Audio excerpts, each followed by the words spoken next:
আচ্ছা এভাবে আমার পিছনে পড়ে আছো কেন? তোমরা কি চাও বলো তো? আমি তোকে বিয়ে করতে চাই। সবাই? কিন্তু বিয়ে করলে তো আমি একজনকে করতে পারবো। এটা আবার কোনো ব্যাপার হলো? তোমার যাকে পছন্দ তুমি তাকে বেছে নাও। রোহান তুমিও?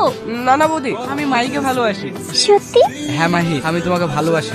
I love you. এইভাবে নয়, হিন্দি সিনেমার হিরো যেমন প্রপোজ করে তোমাকে তেমন প্রপোজ করতে হবে, তাহলেই আমি উত্তর দেবো। ঠিক আছে, কাল আমি হাঁটু গেড়ে আংটি হাতে সবার সামনে চিৎকার করে বলবো। ও বৌদি বলো না তুমি কাকে বিয়ে করবা? আমি বিয়ে করতে রাজি, কিন্তু আমার একটা শর্ত আছে, যে আমাকে একটা বড় সীতাহার এনে বিয়ের প্রস্তাব দেবে, আমি তাকে বিয়ে করব। ঠিক আছে বৌদি, আমি নেকলেস কিনে আনছি।